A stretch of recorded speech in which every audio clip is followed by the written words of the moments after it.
ini ilmu kebal semua ini. Cara berdirinya Kerajaan Pagatan itu berawal dari kekacauan politik di Sulawesi Selatan lah awalnya itu. Perjanjian Bogaya, kemudian peperangan antar kerajaan di sana, sehingga orang yang bernama Ponadeke, seorang bangsawan dan turunan raja itu kan merantau. Itu terjadi sekitar abad ke-17, tepatnya pertengahan abad ke-17.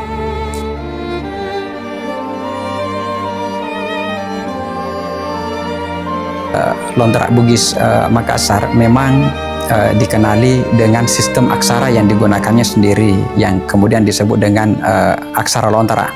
Jadi ada disebut dengan Bugis Pagatan. Jadi di situ tradisi tulis, bahkan tradisi lisan, bahkan aspek-aspek budaya lainnya juga terbina dengan baik di dalam masyarakat Bugis itu sendiri. Nah, itulah sebabnya juga kita tidak kita tidak heran mengapa kita menemukan beberapa naskah Lontara yang ada di Tanah Bumbu atau di Kalimantan Selatan pada umumnya. Kalau kita berbicara tentang Lontara Lamatone dari Kerajaan Pagatan, dia bukan hanya sebuah naskah kuno, tetapi sebuah catatan harian dari seorang sekretaris kerajaan yang merekam kehidupan, dinamika pemerintahan, dan hal-hal kecil yang terjadi di masa itu. Jadi nilai historisnya sangat tinggi. Nah, makanya apa yang perlu kita lakukan selanjutnya itu adalah bagaimana membuat naskah ini berbicara. Bagaimana naskah ini dibuat sehingga dapat dipahami oleh khalayak, oleh siapa saja. Nah, tentu di sini perlu dilakukan kerja awal, dan salah satu yang penting itu adalah sentuhan filologis. Naskah kuno Lontara Lamatone dari Kerajaan Pagatan adalah warisan berharga yang menunjukkan jejak sejarah dan budaya masyarakat kita.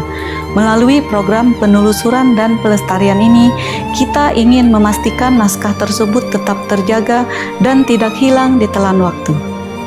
Manuskrip ini sendiri sudah mengalami masa pemeliharaan, pengalihbahasaan, sehingga masyarakat sekarang itu sudah bisa membaca walaupun itu memang tidak langsung ke dalam naskah aslinya.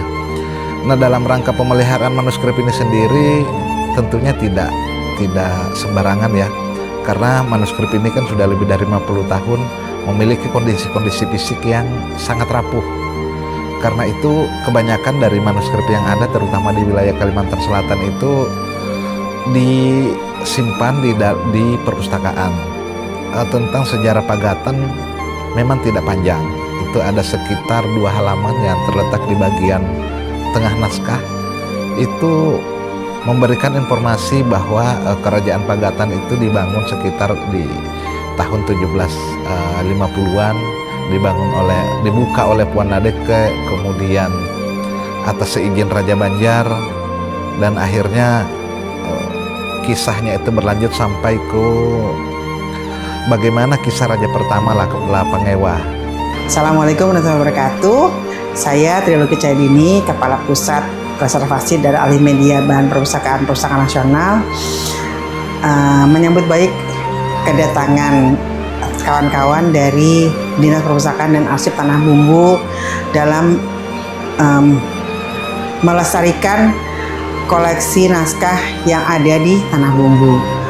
Kiranya apa yang sudah dimulai saat ini bisa menjadi sumber informasi bagi generasi di masa mendatang. Sekian, Assalamualaikum warahmatullahi wabarakatuh.